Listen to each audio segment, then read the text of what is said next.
ଦେଖନ୍ତୁ ପ୍ରମୋଦ ତ୍ରିପାଠୀ ସେ ବିଜେଡ଼ିର ନଥିଲେ,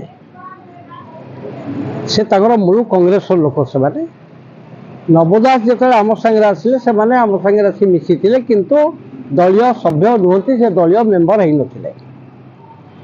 ଏବଂ ଏ ସ୍ୱାଧୀନ ଭାରତରେ ଯେତେବେଳେ ଯାହାର ଯେଉଁଠି ଇଚ୍ଛା ଯାଇପାରିବ, ସେ ତ କାହାକୁ ବାଧା ନାହିଁ ସେଥିରେ ନା। ଆମେ ଆମର ତ ସବୁଠୁ ବଡ଼ ସ୍ୱାଧୀନ ଦେଶ ହେଲେ ଭାରତ। ତେଣୁ ଭାରତରେ ସମସ୍ତଙ୍କର ଅଧିକାର ଅଛି, ଯିଏ ଯେଉଁ ଦଳକୁ ଭଲ ପାଇଲା, ଯିଏ ଯାହାକୁ ଭଲ ପାଇଲା ସେ ତା ସାଙ୍ଗରେ ଯାଇପାରିବ। ତେଣୁ ପ୍ରମୋଦ ତ୍ରିପାଠୀ ଯେ ବିଜେଡ଼ିରେ ଥିଲେ ଏବଂ ପଳେଇଲେ ବିଜେପିକୁ, ସେଥିରେ ଯେ ଆମ ଦଳର କିଛି ପ୍ରଭାବ ପଡ଼ିବ ସେଭଳି କିଛି ପ୍ରଭାବ ପଡ଼ିବ ନାହିଁ। ଏବଂ ବିଜୁ ଜନତା ଦଳ ଏକ ବିଶାଳକାୟ ଦ୍ରୁମ ହିସାବରେ ଅଛି। ତେଣୁ ସେଥିରେ କେଉଁ ଗୋଟେ ପତ୍ର ଖସିଗଲେ, କେଉଁଠି ଗୋଟେ ଡାଳଟା ଭାଙ୍ଗିଗଲେ ବିଜୁ ଜନତା ଦଳର ସେଭଳି କୌଣସି କ୍ଷତି ହେବ ନାହିଁ।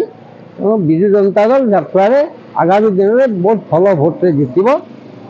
ଏବଂ ଦୀପାଳି ଦାସ ବି ଏଠି ଟିକେଟ୍ ପାଉଛନ୍ତି ଏବଂ ଦୀପାଳି ଦାସ ବହୁତ ଭୋଟ୍ ନେଇକି ଏଠି ଜିତିବେ। ତେଣୁ ଆମର ସେଥିରେ ଭାବବାର କିଛି ନାହିଁ। ତେଣୁ ଯାହାର ଯେଉଁଠିକି ଇଚ୍ଛା ହେଲା, ଯାହାକୁ ଯେଉଁ ଭଲ ପାଇଲା, ଯେଉଁ ଦଳକୁ ଭଲ ପାଇଲା ସେ ଯିବ। ସେଥିପାଇଁ ଏବଂ କାହାକୁ ପ୍ରତିବନ୍ଧକ ନାହିଁ। ଏବଂ କଥା ହେଉଛି ଯେତେବେଳେ ସେ କଂଗ୍ରେସ ଦଳରୁ ଆସିଛନ୍ତି, ସେ ଆମ ଦଳ ଟିକେଟ୍ ପାର୍ଟିର ମେମ୍ବର କେବେ ହେଇନାହାନ୍ତି। ତେଣୁ ବିଜେଡ଼ିକି ଆହୁରି ଉଠାଇବା ସ୍ୱାଭାବିକ।